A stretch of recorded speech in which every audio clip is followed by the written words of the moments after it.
Om Namo Bhagavate Vasudevaya. Om Namo Bhagavate Vasudevaya. Om Namo Bhagavate Vasudevaya. Narayanam Namaskritya Naram Chaiva Narottamam Devim Saraswatim Vyasam Tato Jayamudirayet Nashta Prayeshva Bhatreshu Nityam Bhagavata Sevaya Bhagavati Uttama Shloke Bhaktir Bhavati Naishtiki. Reading from the Srimad Bhagavatam, Canto 10, Chapter 77. Lord Krishna slays Shalva. Text 32. Yad Pada Seva Urjitaya Atma Vidyaya Hinvanti Anadi Atma Viparyaya Graham Labhante Atmiyam Anantam Aishvaram Kutaha no mohaha paramasya sat gatehe yat pada sevorjitayatma vidyaya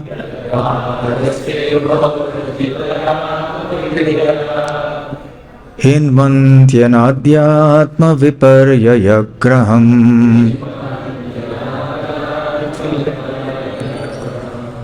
labhanta atmiyamanantam aishvaram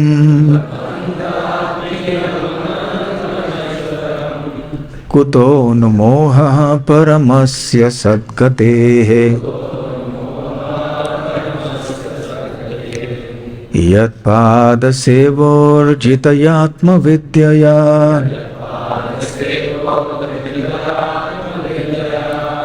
hinvantyanadhyatma viparyayagraham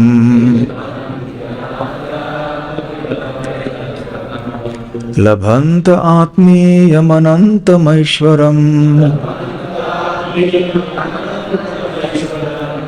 kuto nu moha paramasya sadgatehe yat pada sevorjitayatma vidyaya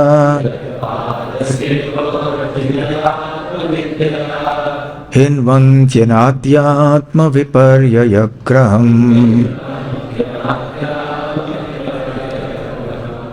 labhanta atmiyamanantam aishvaram kuto nu moha paramasya sadgatehe yat whose pada of the feet seva by service urjitaya made strong atma vidyaya by self-realization hinvanti they dispel anadi beginningless atma of the self viparyaya graham the misidentification labhante they attain atmiyam in a personal relationship with him anantam eternal aishvaram glory kuta how no indeed moha bewilderment Paramasya, for the Supreme Sat of saintly devotees, Gatehe, the destination. Translation and purport by the disciples of His Divine Grace, A.C. Bhaktivedanta Swami Srila Prabhupada. Translation: by virtue of self-realization, fortified by service rendered to His feet, devotees of the Lord dispel the bodily concept of life, which has bewildered the soul since time immemorial. Thus they can attain eternal glory in His personal association. How then can that supreme truth, the destination of all genuine saints, be subject to illusion? Purport: as a result of fasting, the body becomes weak and one thinks, I am emaciated. Similarly, sometimes a conditioned soul thinks, I am happy or I am unhappy. Ideas based on the bodily concept of life. Simply by serving the lotus feet of Lord Krishna, however, devotees become free from this bodily concept of life. So how could such illusion possibly affect the Supreme Personality of Godhead at any time? Hare Krishna. It's a great pleasure to be back in Sri Vrindavan Dham, in Sri Krishna Balaram Mandir. And however many times one may have been here, when one returns and takes darshan of the deities, immediately the mind says, my God, quite literally. Because even though some devotees may disagree, those who stay in other places, but the deities of Krishna Balaram Mandir, Sri Sri Radha Shyama Sundar, Sri Krishna Balaram and Sri Gaur Nitai, are by far the best in the world.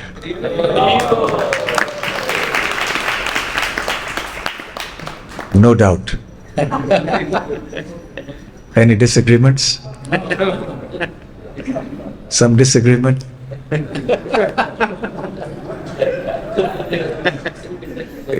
Prithu Prabhu, you are defeated by majority vote. To visit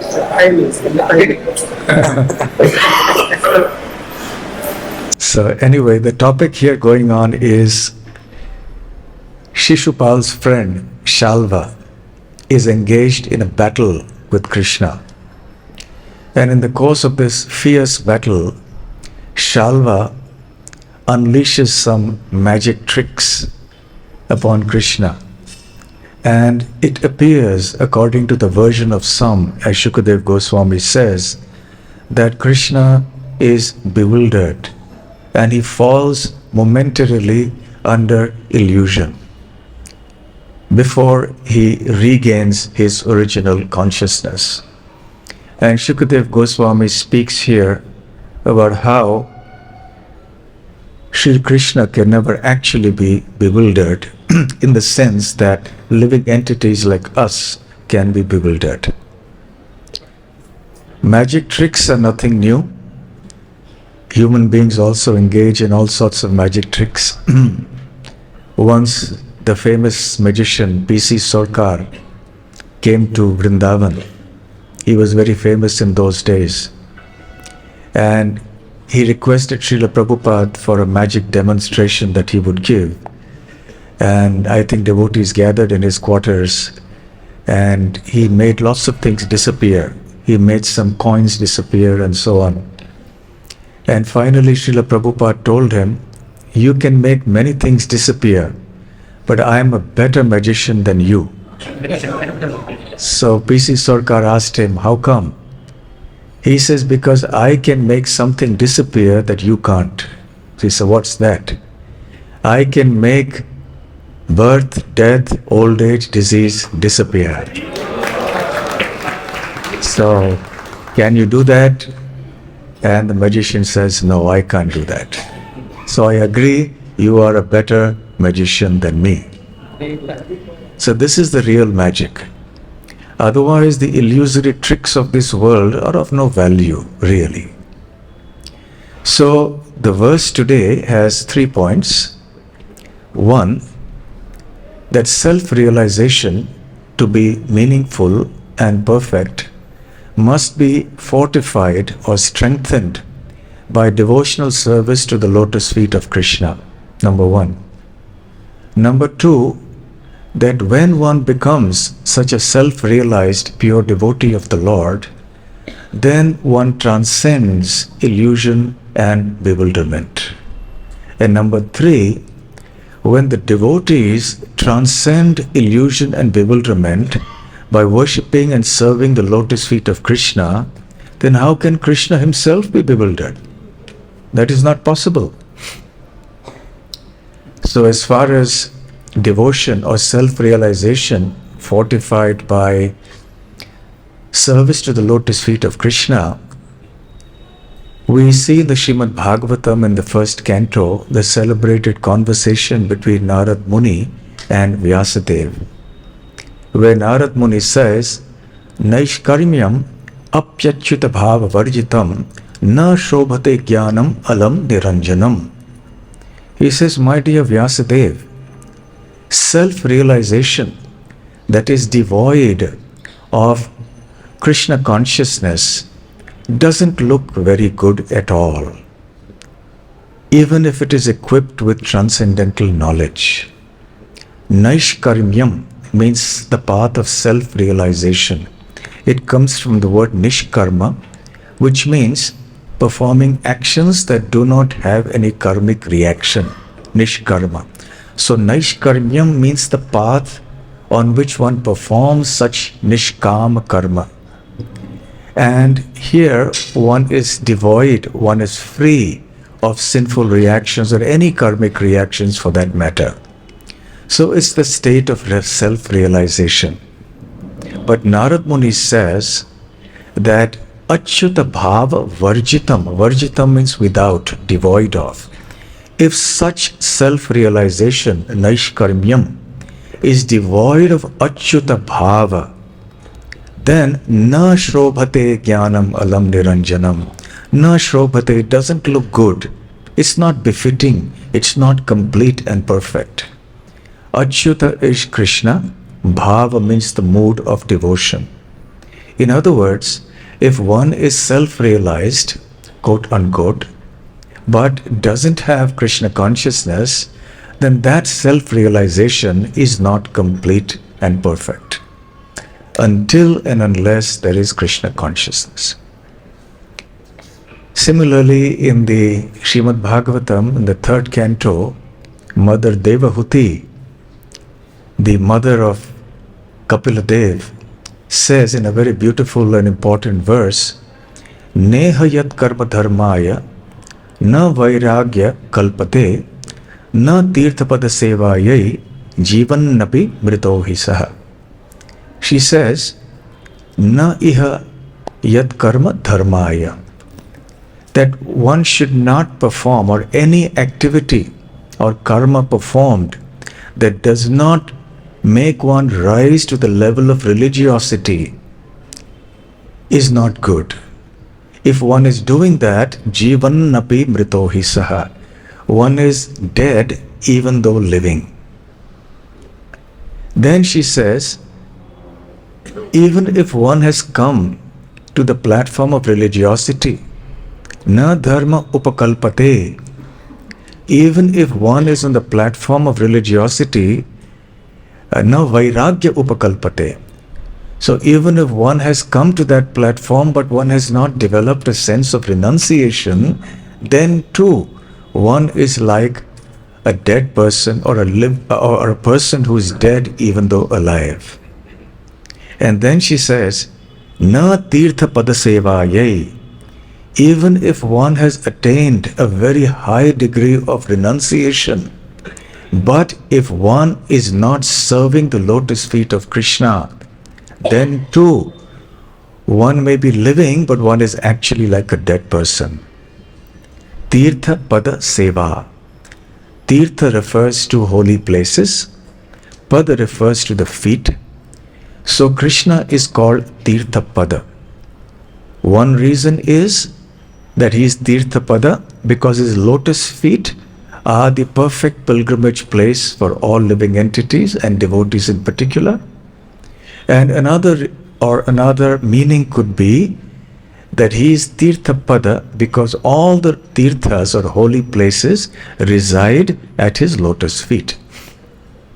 So seva means service. In other words, ultimately, unless one is serving the lotus feet of Krishna, at whose lotus feet all the holy places of pilgrimage reside, one is as good as dead, even though one may be so-called alive. So a very important point that is made here. So the question is, when one becomes a devotee, then does one become free from illusion? Yes. By Krishna's mercy, one transcends illusion and bewilderment and becomes situated in pure Krishna consciousness on the platform of perfect and complete knowledge. And then, of course, there is a question of Krishna's bewilderment. When one becomes transcendental to bewilderment by worshipping Krishna, then how can Krishna himself be bewildered? Now, this is a very interesting subject. Can Krishna ever be bewildered? Is Krishna indeed bewildered? Now, from a Siddhantic point of view, of course, how can Krishna be bewildered? Because he is perfect. He is the supreme absolute truth. So definitely he can't be bewildered. So therefore Shukadev Goswami's statement here is of course correct. Everything Shukadev Goswami says is correct. However, there are some nuances that emerge when we study Krishna's Vrindavan pastimes, and even to some degree his Dwarka pastimes. And there is a very beautiful analysis of this subject of whether Krishna is bewildered or he is not bewildered at any time. Srila Vishwanath Chakravarti Thakur has written a nice book called Raga Vartma Chandrika, in which he makes this analysis. Okay, so before we go into that analysis, I'll repeat what Srila Vishwanath Chakravarti Thakur says. A question to all of you, because we are living in a time of democracy and people like to vote. How many of you think that Krishna can get bewildered? Please raise your hand. Okay, very few. How many of you think that Krishna can't get bewildered? The majority of you have abstained from voting. You're not sure. So let's see what Vishwanath Chakravarti Thakur's conclusion is, because we depend on the explanations of the Acharyas to understand the scriptural truths. In order to explain this idea, Srila Vishwanath Chakravarti introduces two words. One is called Sarvagya, which means all-knowing, omniscient. He knows everything past, present and future. He knows everything everywhere at all times. That's what it means to be omniscient or Sarvagya. The second word that he introduces is Mugdha. The word Mugdha, in some ways, it can have many meanings. One of the meanings is to be enchanted, to be, let's say, captivated, enamored. However, it can also refer to some kind of perplexity or bewilderment. So in this context, Srila Vishwanath Chakravarti Thakur refers to Mugdha as implying a situation where Krishna may not be aware of his being omniscient. He may not be aware that he is God. Now, if someone is Sarvagya, he knows everything, then how can he at some point not be Sarvagya? So Krishna is always Sarvagya, always omniscient, but can he be Mugdha or bewildered at some point? So now Vishwanath Chakravarti Thakur takes this analysis forward. He says that Uddhava in the Srimad Bhagavatam approaches Krishna at some point, and especially after he has experienced what Vrindavan is. And he tells him, Krishna, it's truly surprising that you are all-knowing, you are Sarvagya, and yet at one point you call me to take some advice from me. You asked me, should I first go and kill Jarasandha, or should I go and attend Yudhishthir Maharaj's Rajasuya Yajna? You asked me for advice. You are the all-knowing Supreme Lord, and I am your servant. What was the need for you to come and ask me? And your perplexity was not a show. It was not that he was acting perplexed. He seemed to be like that. So Srila Vishwanath Chakravarti Thakur says that in Dwarka, because people are aware of Krishna being the Supreme Lord, Krishna is also aware that he is the Supreme Lord. So more or less, he is omniscient or Sarvagya. Generally, he is Sarvagya in Dwarka. But occasionally, he becomes Mugdha. He becomes somewhat bewildered in the sense that he does not remember his Aishvarya or his opulence or his godhood or his omniscient nature. For example, in this case with Uddhava, he seemed to not know what the next course of action should be. Srila Vishwanath Chakravarti Thakur says, in Vrindavan, however, we see that Krishna is mostly Mugdha, is mostly bewildered, and sometimes he is omniscient, sometimes he is Sarvagya. So both of these exist simultaneously. Now we must remember that Krishna's bewilderment is not like the bewilderment of the conditioned soul in this world. The conditioned soul is bewildered by Mahamaya, and that bewilderment makes the conditioned soul act in ways that only increase and perpetuate suffering.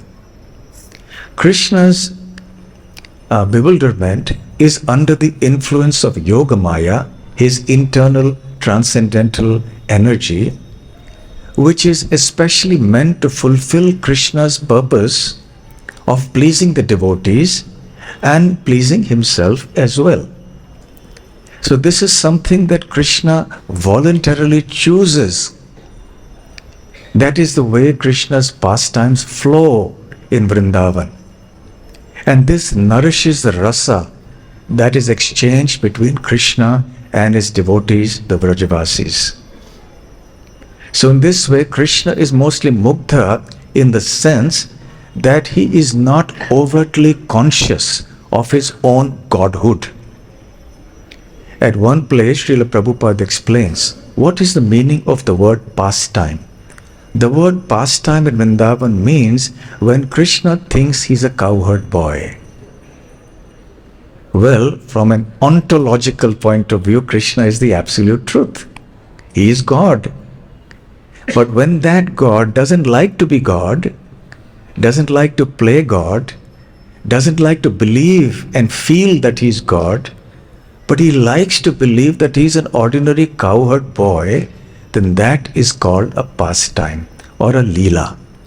Now, since that pastime is also going on eternally, so that is also a reality. Because from Bhagavad-gita we understand that which is eternal is real. So therefore, Krishna is Mugdha in the sense that he likes to forget that he is God. Because when he remembers his godhood, he is not able to relish intimate rasa with his devotees. Knowledge of his own opulence and godhood, his Aishvarya, interferes with the relishing of the sweetness of rasa that is exchanged between Krishna and his devotees. So then, Srila Vishwanath Chakravarti Thakur quotes Srila Bilva Mangal Thakur, who says in the Krishna Karnamrit, his magnum opus, that both sarvajñata, that means the concept of the quality of being sarvajña, and mugdhata, the quality of being bewildered in the sense that I have explained earlier, they exist simultaneously in the Supreme Lord. Now this is something inconceivable. How is that possible? It is possible because of Krishna's inconceivable energy, his potency. Srila Jiva Goswami elsewhere also says that one cannot understand Krishna unless one accepts the principle of Sri Krishna's inconceivable potency. So therefore, this is something quite extraordinary, that both these things reside inconceivably in Krishna at the same time. They may coexist, or by Yogamaya's arrangement, they may be interwoven seamlessly according to the fulfillment of Krishna's purpose. So sometimes Krishna may be Mugdha, sometimes at the very next moment he may be Sarvajña, and then back again to Mugdha. But the default setting in Vrindavan, so to speak, is Mugdha. Because that is how Krishna wants to be in Vrindavan. And that is why Vrindavan is such a special place. So Srila Vishwanath Chakravarti Thakur introduces two more words, Aishvarya and Madhurya. Of course, these words we have heard before and we are quite familiar. Aishvarya is opulence. So when Krishna displays his sarvajñata, and that is called Aishvarya. And Krishna doesn't have just Aishvarya. Srila Vishwanath Chakravarti says he has Maha Aishvarya, extraordinarily great opulence. So that is Aishvarya. However, what is Madhurya? Is Madhurya simply sweetness? No, it is not. Is Madhurya that sweetness which is devoid of Aishwarya? No, it is not. In fact, Srila Vishwanath Chakravarti Thakur says that Madhurya, in the sense of Krishna's pastimes of exchange of rasa, can happen only in the backdrop or background of Aishwarya. So there can be no Madhurya without Aishwarya. For example, let's make it simpler. Consider an ordinary child, an ordinary human baby. People are enchanted by the so-called pastimes of small babies, and everyone gathers around, and so it is quite enchanting. The people find it sweet. But Vishwanath Chakravarti says we can't call that Madhurya. It's just sweet from a mundane point of view. But Krishna's sweetness is something unique, because when Krishna plays the part of a small baby, he still retains his Aishwarya. And he has the capacity to exhibit and present that Aishwarya, that omnipotence, that omniscience at any time according to his purpose. So therefore, in Vrindavan, for example, when Krishna was killing Putana, he was just like a baby who was suckling at the breast of his mother. This is what babies do. But at the same time, he was so powerfully exhibited his opulence and killed Putana. Again, Srila Vishwanath Chakravarti Thakur says when Krishna was playing under the cart, was actually a demon, the Shakatasura demon. He was lying on his back as a baby. And babies, sometimes when they lie on their back, they kick their arms and they flail their arms. It's quite common. They have a kicking motion with their legs. And in the course of that kicking motion, he broke the cart and killed that cart demon. So he was enacting the pastime of a baby by lying on his back and flailing his arms and legs, but he had the potency, the power to kill such a great demon. So therefore, Krishna's pastimes as a baby become attractive, become Madhurya, because he is God. Because he has that Aishwarya, Maha Aishwarya. And at times, according to his purpose and choice, that is revealed or it is manifested. So then, Srila Vishwanath Chakravarti Thakur describes what is Madhurya. that is especially found in Vrindavan. Madhurya is, he says, when either in the presence or in the absence of Aishwarya, Nara Leela continues. What is Nara Leela? Nara means human. So when Krishna's opulence is displayed, or perhaps when it's not displayed, if the mood of Krishna's human-like pastimes is not transgressed or violated, if that mood of intimacy as a small child or as a boy or as a Kaishora, adolescent, is maintained, is not tainted even in the slightest, then that is called Madhurya. And that happens only in Vrindavan.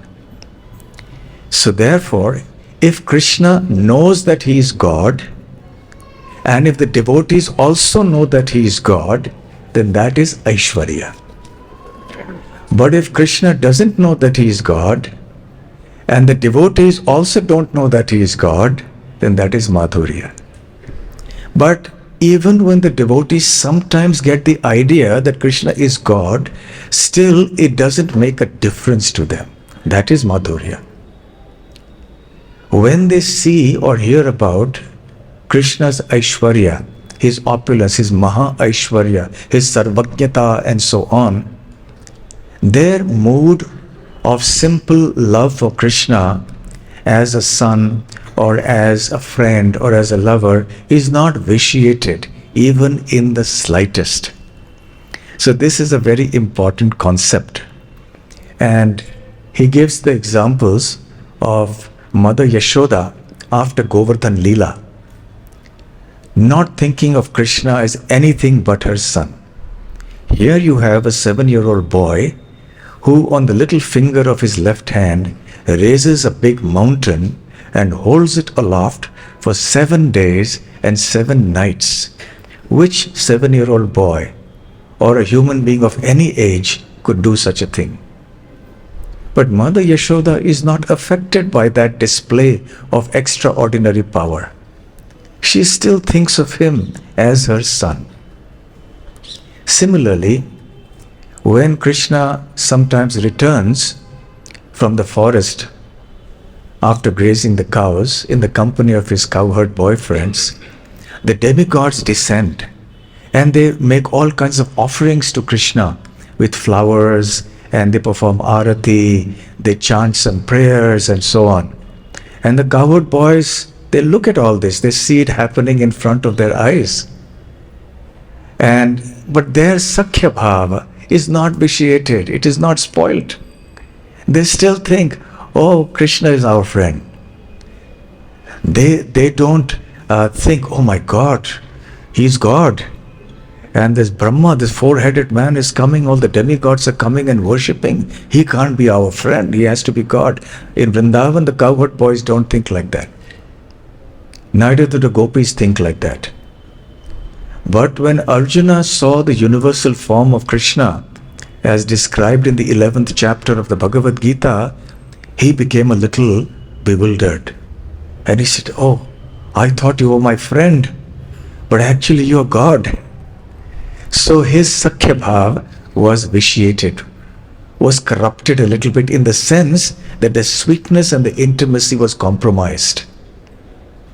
Similarly, after Krishna and Balaram killed Kamsa and his fellow wrestlers and his associates, Devaki and Vasudeva again started thinking, oh, this is not our son, this is God himself. So their very innocent, pure Vatsalya Bhav, parental mood of affection was compromised momentarily. And Krishna did not like it. So he immediately covered their eyes with the curtain of Yogamaya, and once again Devaki and Vasudeva began to think of Krishna as their son. So in this way, Yogamaya, she seamlessly interweaves the Sarvajnata and Mugdhata, that means the omniscient nature and the nature of being bewildered in Krishna in Vrindavan, according to the purpose that Krishna has in mind. So Yogamaya is a perfect servant because she understands her master's moods. And even before, Krishna doesn't need to speak or to make himself known. She understands this is what Krishna wants. And therefore she facilitates this. And Srila Vishwanath Chakravarti Thakur gives some examples for this. The first is, for example, the forest fire. When, of course, this happened twice in Krishna Leela in Vrindavan. When Krishna was grazing the cows with his cowherd boyfriends, and suddenly there was a forest fire. And when the forest caught fire, they were blazing all around, the cowherd boys became alarmed. And they came to Krishna for help. And at that time, Yogamaya infused within Krishna the Sarvagyata. Earlier he was mukta. Earlier he was bewildered in the sense that he was not consciously aware of his godhood. He was playing simply as a cowherd boy with his friends, tending the cows and so on. But now when his devotees were in danger and there was need to save them, then Yogamaya infused within Krishna again the sense of omniscience, Sarvagyata. And Krishna became aware of his omnipotence and Aishvarya. Oh, what's this fire for me? I'll just swallow it and I'll protect my devotees. So he asked his friends, the cowherd boys, to close their eyes. And when they did so, he just swallowed the whole fire. And when the cowherd boys opened their eyes, they saw, where's the fire gone? And Krishna was standing there smiling. So this is how Krishna is both bewildered and omniscient at the same time. According to his purpose, which is to please the devotees, Yogamaya will arrange for him to be omniscient, which is not that often in Vrindavan. And mostly in Vrindavan, she will arrange for him to be mugdha, or to be just so enchanted by the intimate sweet love of his associates that he forgets that he is the Supreme Lord. So therefore, is Krishna bewildered or not? Yes and no. His bewilderment is not like our bewilderment. It is not like the bewilderment of conditioned souls, but his bewilderment is something very, very special, very extraordinary and unique, and it is meant to nourish the pastimes that he engages in with his loving devotees in Vrindavan. Hare Krishna. So we'll stop here. So are there any questions or comments? Yes. Do we have a mic here? Yeah. Hare Krishna. So I believe all my life in Krishna consciousness that Krishna is inconceivable. And but now what we experience is very conceivable. And all of a sudden the mystery seems to be revealed. But how can that be? If on one side Krishna is inconceivable, on the other side there are reasonable explanations given based on the Acharyas which make everything very conceivable. I can understand it, but when you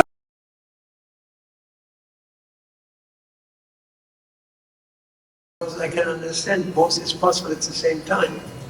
But still there must be something which is inconceivable for us.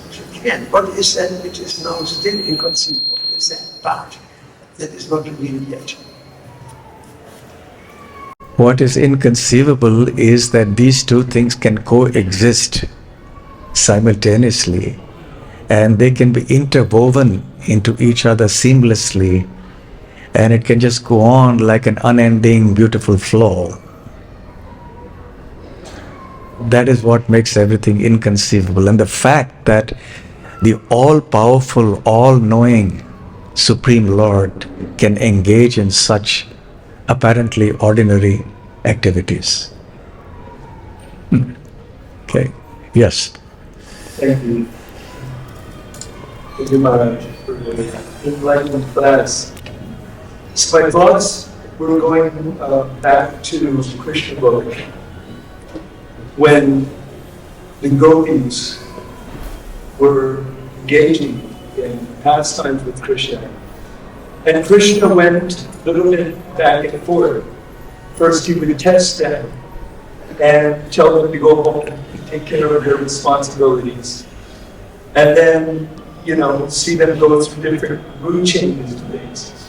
And then finally, they were awarded that incredible pastime to be able to dance in the rasa dance with Krishna. And everything was beautiful and flowing very nicely. Then all of a sudden, they became a little bit proud.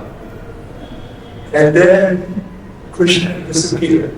So is this an example of Krishna going from mukta to sabhagya, or any instance? Yeah. Thank you. Srila Vishwanath Chakravarti Thakur, in the same passage, explains that as far as the Rasa Leela is concerned, Krishna was Sarvagya, or acting on the platform of Sarvagya, when he understood what the gopis wanted. And then he expanded himself into as many gopis as were present there. That is an exhibition of his Aishvarya, that he can expand himself unlimitedly, he can understand what everybody wants, and he has the capacity to fulfill the desires. But he's mugdha, or he's enchanted and bewildered, when he gets into the mood that he is the lover of the gopis. So then he acts like that. So as a Sarvagya, his Sarvajnata, his omniscience, comes into play when he arranges the drama of the Rasa Leela. But when he actually participates in it, then he's mugdha. And when he participates in it as muktas, and the gopis are reciprocating, Yes. that he stays in that mood, and therefore the gopis are also allowed to stay there. But when they become a little bit proud, then it becomes, Yes. Otherwise, that mood, so he moves between the two seamlessly. He can move between Sarvagya, Mukta, Sarvagya, Mukta. Yoga Maya will decide, understanding his purpose. So sometimes he will play as a guru, as God, he will instruct them. And then sometimes he just flows along. So this is again something inconceivable, that he just flows between these two. Yes, I think another question here.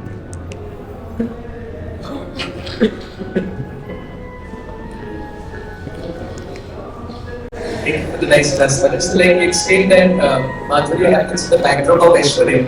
We can understand the Pragat Leela, text is some other things. But in Guru Vrindavan, it reveals, is there a display of Aishvarya sometimes, or simply Madhurya?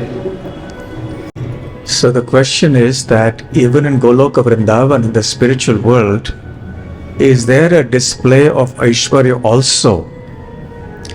Well, Vrindavan, according to Chaitanya Mahaprabhu in the Chaitanya Charitamrita, has even greater Aishwarya than Vaikuntha. When we think of Vrindavan as Madhurya Dham, where sweetness is predominant, it doesn't indicate or doesn't mean that there is no opulence in Vrindavan. It is in fact greater than in Vaikuntha.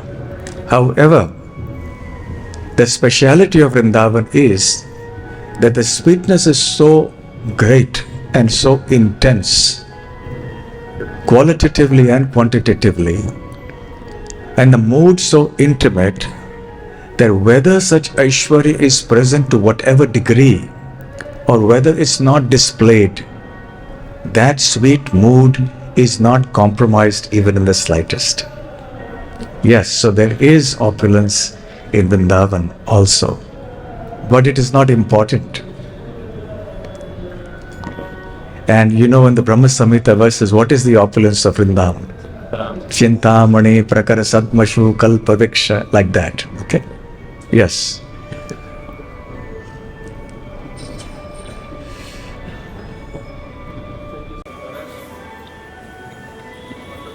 On the Mukta Sarvagya. on the Lord Rama pastime, when the Mata Sita is And the way he's exhibiting is bewilderment. How can we understand? That is also a similar example. When Lord Ram is lamenting after Sita Devi has been kidnapped by Ravana, and Lakshman has to remind him that you are God. So don't lament, it's all right. Everything will be okay. Then he comes back to his normal situation. Similarly, Chaitanya Mahaprabhu, after he took sannyas, and he was and he went to, I beg your pardon, not sannyas, but he took initiation from Ishwar Puri in Gaya. And there was an enormous transformation in him. He started exhibiting states of devotional ecstasy that were not known before. And he immediately started walking towards Vrindavan in that mood. And the voices from the sky, which means the demigods, called out, "Please don't go. Please remember you have a mission to perform. So this is not the time for you to go to Vrindavan." Right? So we find this phenomenon in other forms of the Lord also. Chaitanya Mahaprabhu, of course, is directly Krishna. And Ram is next to Krishna in terms of Nara Leela sweetness. Okay? One final question. Yes. Sorry, yes. 1 minute, we can give the phone. Hare Krishna. Hare Krishna. Hare Krishna Maharaj. Nice to see you again. Thank you. Wonderful class. Very wonderful. Thank you. If I may, I'd like to add a little contribution. Yes, please. And you can comment. Yes. Next question. So you wonderfully explained that Krishna, according to the lead of the Leela, goes between Bogda and Savanyam, Aishvarya and Madhurya. So one may think, okay, what is below that? And so what is below that is Achintya. It is the inconceivable nature of Krishna, who is beyond all logic. And so we can only intuit and realize Krishna. We can approach Krishna through material logic in this way. But ultimately, Krishna has to reveal himself, Spurinam, and then we can grasp Krishna's inconceivable nature. Therefore, our Vaishnava philosophy is Achintya Vedas. So ultimately, Krishna, his potency, his leela, his moods, his behavior is beyond any material calculation. So I'd like your comment on that. Thank you very much. Well, there's nothing much to say. You have said it all. Thank you. I agree. Am I correct? Yes, you are completely correct. Thank you. Hare Krishna Maharaj, thank you for your wonderful session. As your Holiness said about his Lord Krishna's internal potencies, Sarvagya and Mukta is according to, or he is right now, this in the Leela avatar is under his internal potency. What about in the other avatar, like Guna avatar is there, or Shakti avatar is there, like Prithu Maharaj is a Shakti avatar, Vyasdev is a Shakti avatar. So we see the bewilderment is also there. Is it also under the internal potency? You see, the bewilderment that we are speaking about, the Mukta, is a very special feature of Vrindavan that Srila Vishwanath Chakravarti Thakur is analyzing here. Most of the Shakti Avesh avatars are Jiva Tattvas. And even though they are extraordinarily empowered by Krishna, but they are still not directly Krishna in every respect.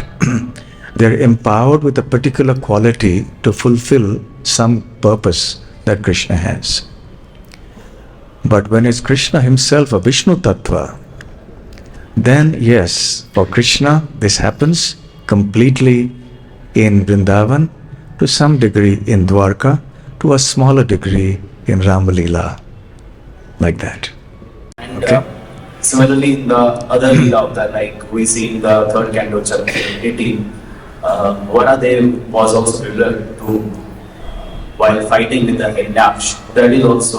That is a momentary thing that enhances the Veer Rasa, the rasa of chivalry for the Lord. So Yogamaya facilitates that. Although, of course, although absolutely it is the same, but from the point of view of rasa, what happens in Vrindavan is incomparable. Okay? All right. Thank you all very much. Srila Prabhupada ki jai. Gaur Premanande Hari Hari Bol. Hare Krishna.